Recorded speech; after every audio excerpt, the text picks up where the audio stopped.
तो जैसा कि दोस्तों दाखिल खारिज करने के लिए राजस्व एवं भूमि सुधार की ऑफिशियल वेबसाइट पे आ चुके हैं। अब दोस्तों यहाँ पे क्या क्या प्रोसेस बदला गया है, ये सारी चीज़ें बिल्कुल स्टेप बाय स्टेप देखेंगे। तो जैसा कि दोस्तों सबसे पहले दाखिल खारिज करने के लिए यहाँ पे जो देख पा रहे हैं, ऑनलाइन दाखिल खारिज आवेदन करें, इस पर सबसे पहले क्लिक कराना है। क्लिक कराते हैं दोस्तों आपके सामने कुछ रजिस्ट्रेशन करने का डायलॉग बॉक्स ओपन होना है। तो जैसा कि दोस्तों यहाँ पे देख पा रहे हैं, सबसे पहले बोला जा रहा है कि मोबाइल नंबर डालिए और OTP वेरिफिकेशन के बाद कैप्चा डालिए और साइन इन करिए। तो दोस्तों अगर मान लीजिए आपने रजिस्ट्रेशन नहीं किया है तो रजिस्ट्रेशन के ऑप्शन पे क्लिक कराना है। रजिस्ट्रेशन के ऑप्शन पे क्लिक कराते हैं यहाँ पे आप अपना पर्सनल डिटेल्स डाल करके और यहाँ पे रजिस्ट्रेशन कर पाएंगे, जो कि बहुत ही बेसिक सा इन्फॉर्मेशन यहाँ पे मांगा गया है। तो आप नॉर्मली रजिस्ट्रेशन कर लें। रजिस्ट्रेशन करने के बाद दोस्तों यहाँ पे जो देख पा रहे हैं लॉगिन करें, हम लॉगिन करें पे क्लिक कराएंगे। क्लिक कराने के बाद दोस्तों यहाँ पे वापस से हम लॉगिन करा लेते हैं। तो जैसा कि दोस्तों हम फाइनली लॉगिन हो चुके हैं। लॉगिन होने के बाद ऑनलाइन दाखिल खारिज आवेदन करे पे क्लिक कराना है। क्लिक कराते ही दोस्तों आपका बेसिक सा यहाँ पे इन्फॉर्मेशन रजिस्ट्रेशन डिटेल्स दिखेगा, लेकिन यहाँ पे आपको कुछ नहीं करना है। सबसे पहले यहाँ पे आपको जिला चूज करना है। तो दोस्तों यहाँ पे आपको वो जिला चूज करना है कि किस जिले के अंदर वो जमीन है जिसका आप दाखिल खारिज करने जा रहे हैं, तो वो जिला यहाँ से आपको सेलेक्ट करना है। जिला सेलेक्ट करने के बाद कौन से अंचल के अंदर वो जमीन आता है वो अंचल सेलेक्ट करना है। इसके बाद दोस्तों यहाँ पे नया दाखिल खारिज आवेदन करे पे क्लिक करा देना है। अब दोस्तों जैसा कि यहाँ पे आप देख पा रहे हैं, सबसे पहले एप्लीकेंट डिटेल्स वाला सेक्शन आपके सामने ओपन हुआ है। साथ ही दोस्तों कुल मिलाकर के 2, 3, 4, 5, 6 टोटल 6 यहाँ पे डैशबोर्ड आपको फिलअप करना पड़ेगा, जो कि बिल्कुल बारीकी से आपको भरना है। जैसे कि यहाँ पे देख पा रहे हैं आवेदक करने वाले आवेदक के प्रकार का चयन करें। तो यहाँ पे आप आवेदक स्वयं क्रेता हैं, कुछ इस प्रकार से आप सिलेक्ट कर लीजिए, यानी कि जो आवेदन कर रहे हैं वो खुद खरीदार हैं। तो यहाँ पे कुछ इस प्रकार से आपको सिलेक्ट करना है। आवेदक का पूरा नाम यहाँ पे आपको डालना है। तो दोस्तों यहाँ पे आप उनका नाम डालेंगे, जैसा कि मान लीजिए आपके पास जो दस्तावेज है उसमें कौन लेखाकारी हैं, यानी कि कौन लेखाकार हैं। तो जो भी जमीन लिखवाए होंगे उनका नाम जो है दस्तावेज के हिसाब से यहाँ पे एप्लीकेंट के रूप में आपको डाल देना है।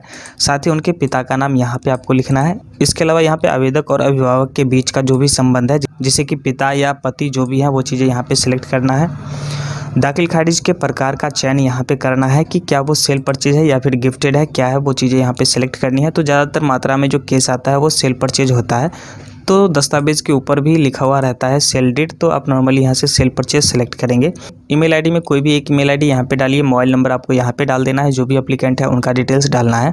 जो एप्लीकेंट है उनका गांव का नाम, साथ ही उनका पोस्ट, पंचायत, साथ ही यहाँ पे जिला, स्टेट और पिन कोड यहाँ पे डालना है। और सेम एज प्रेजेंट पे क्लिक करते ही इस साइड ऑटोमेटिक डाटा फिल हो जाएगा। अपडेट एंड नेक्स्ट पे आपको क्लिक करना है। अब दोस्तों यहाँ पे डॉक्यूमेंट डिटेल्स आपको डालना है, जैसे कि यहाँ पे रजिस्टर्ड डीड आपको सिलेक्ट करना है और दस्तावेज के ऊपर में ही राइट हैंड साइड से कोने पे लिखा हुआ रहता है डीड नंबर, तो वो डीड नंबर यहाँ पे आपको लिखना है। साथ ही कौन से डेट में रजिस्ट्री हुआ है वो डेट यहाँ पे लिखना है। कितने अमाउंट में जो है रजिस्ट्री हुआ है वो अमाउंट लिखना है। सब दस्तावेज के हिसाब से आपको भरना है। यहाँ पे आपको जो है जो भी SRO DSRO है वो सेलेक्ट करना है। जो भी रजिस्ट्री ऑफिस में आपने रजिस्ट्री करवाया है, जो भी जिला होगा वो यहाँ से आपको सेलेक्ट करना है, जो कि दस्तावेज में ही लिखा हुआ होता है। साथ ही यहाँ पे डीड की तिथि से 90 दिनों के बाद दाखिल खारिज करने का कारण दर्ज करें। तो यहाँ पे जो है ना आपको, अगर मान लीजिए ज़मीन लिखवाने के यानी कि रजिस्ट्री करवाने के 90 दिन बाद अगर आप दाखिल खारिज कराते हैं, यानी कि कुल मिलाकर के 3 महीने के बाद, तो यहाँ पे आपको कारण भी पूछा जाएगा, आपने लेट क्यों किया। तो यहाँ पे बीमार होने के कारण कुछ प्रकार से भी आप नरेशन डाल सकते हैं, जो कि यहाँ पे 100 कैरेक्टर का होना चाहिए। इसके बाद सेव एंड नेक्स्ट पे क्लिक कराना है। सेव एंड नेक्स्ट पे क्लिक कराते हैं यहाँ पे बायर का डिटेल्स पूछा जाएगा, यानी कि जो भी खरीदार है उनका जो है डिटेल्स यहाँ पे डालना है। तो यहाँ पे देख पा रहे हैं एक न्यू अपडेट दिया गया है, सेलेक्ट बायर टाइप। तो दोस्तों यहाँ पे एक तो रैयत है और दूसरा है कि गवर्नमेंट डिपार्टमेंट या फिर इंस्टीट्यूशंस। तो दोस्तों यहाँ पे आपको गवर्नमेंट डिपार्टमेंट या फिर इंस्टीट्यूशंस जब सेलेक्ट करना है, जब मान लीजिए कोई सरकार जो है आपका ज़मीन जब्त कर रहा है, यानी कि जैसे कि रोड में चला गया या फिर जैसे कि मान लीजिए स्कूल वगैरह बनना है उस जगहों पे, तो गवर्नमेंट आपको सिलेक्ट करना है, नहीं तो आपको रैयती ही यहाँ पे आपको सेलेक्ट करना है। इसके बाद यहाँ पे जो भी एप्लीकेंट है, यानी कि जो भी खरीदार है, उनका नाम लिखिए। उनके पिता या पति का नाम लिखना है। उनके साथ क्या रिलेशन है, पिता है, पति है, कौन है, वो चीज़ें सेलेक्ट करिए। कौन से कास्ट के हैं वो कास्ट सेलेक्ट करिए। जेंडर सेलेक्ट करिए। साथ ही उनका मोबाइल नंबर आपको डालना है। जो भी खरीदार है उनका डालना है। इसके बाद उनका पूरा एड्रेस यहाँ पे लिखना है, वार्ड से लेकर के पिन कोड तक। उनका आधार नंबर यहाँ पे देख पा रहे हैं, एक आधार नंबर वाला डायलॉग बॉक्स एक्स्ट्रा दिया गया है, यहाँ पे आधार नंबर भी आपको डालना है।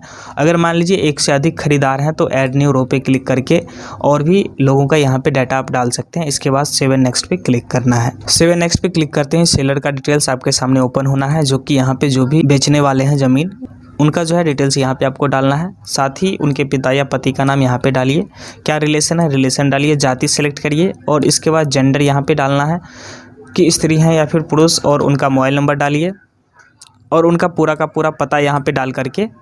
और अगर मान लीजिए ये ज़मीन एक से अधिक लोग मिल करके बेच रहे हैं तो ऐड न्यू रो पे और भी लोगों का यहाँ पे डाटा ऐड कर सकते हैं, अन्यथा यहाँ से सेव एंड नेक्स्ट पे क्लिक कराना है। अब दोस्तों यहाँ पे देख पा रहे हैं प्लॉट डिटेल्स पूछा जा रहा है, यानी कि जो भी ज़मीन है उसका डिटेल्स यहाँ पे, तो ऑटोमेटिक इस साइड जो है सेलेक्ट रहेगा। यहाँ पे आपको कुछ नहीं करना है, यहाँ पे आपको हल्का सेलेक्ट करना है कि किस हल्का के अंदर ज़मीन आता है। साथ ही यहाँ पे मौजा भी आपको सेलेक्ट करना है कि किस मौजे के अंदर ज़मीन आता है।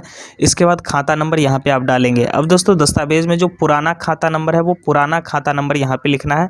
प्लॉट नंबर यानी कि खेसरा नंबर, जो पुराना खेसरा नंबर लिखा होगा वो पुराना खेसरा नंबर लिखिए। अगर यहाँ पे एकड़ में ज़मीन है तो एकड़ डालिए, नहीं तो 0 लिखना है। और अगर डिसमिल में है तो यहाँ पे डिसमिल कुछ इस प्रकार से लिखना है। यहाँ पे चौहद्दी में कौन कौन है तो वो चौहद्दी यहाँ पे आपको डाल लेना है। उत्तर में कौन है, दक्षिण में कौन है, पूर्व में कौन है, पश्चिम में कौन है। इसके बाद अगर मान लीजिए और भी प्लॉट है, यानी कि 2-3 प्लॉट का एक ही दस्तावेज है, तो यहाँ पे आप ऐड न्यू रो पे क्लिक करके और भी डिटेल्स को ऐड कर सकते हैं। इसके अलावा सेव एंड नेक्स्ट पे क्लिक कराना है। और दोस्तों जैसा कि देख पा रहे हैं डॉक्यूमेंट अपलोड वाले सेक्शन पे आ चुके हैं। यहाँ पे ध्यान रखना है कि जैसा कि लिखा हुआ है 2 MB से नीचे का होना चाहिए फाइल, और जो कि PDF फॉर्मेट में होना चाहिए। तो यहाँ पे जितने भी यानी कि जो भी आपका रजिस्ट्री पेपर है, यानी कि जो आपका दस्तावेज है, वो हर एक पेज का जो है ना स्कैन करके आपको एक ही PDF फॉर्मेट में रखना है और यहाँ पे आपको अपलोड करना पड़ेगा। तो यहाँ पे जो है चूज फाइल के ऑप्शन पे क्लिक करा करके आप PDF को अपलोड करें। अपलोड करने के बाद यहाँ से आप कैप्चा कोड को डालेंगे और वेरीफाई मोबाइल पे क्लिक करके जो भी एप्लीकेंट हैं, यानी कि जिनका मोबाइल नंबर आपने डाला है एप्लीकेंट के रूप में, तो दोस्तों वहाँ से आप OTP देख करके वेरीफाई कर लीजिए, उनके मोबाइल पे जाएगा।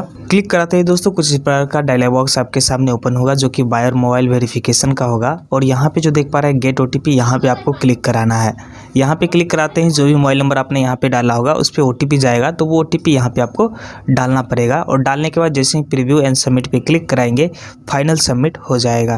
तो जैसा कि दोस्तों यहाँ पे हमने OTP डाल लिया है, अब कंफर्म के ऑप्शन पे क्लिक कराएंगे। क्लिक कराते ही देख पा रहे हैं OTP वेरीफाइड। अब हम जस्ट ओके कराते हैं और यहाँ पे देख पा रहे हैं स्टेटस में यहाँ पे ग्रीन कलर आ गया है, यानी कि वेरीफाई हो चुका है। अब यहाँ से प्रीव्यू एंड सबमिट पे क्लिक कराएंगे। प्रीव्यू एंड सबमिट पे क्लिक कराते ही जो भी डिटेल्स आपने डाला है वो सारा डिटेल्स यहाँ पे दिखेगा, तो आपको टैली कर लेना है कि सही है या गलत।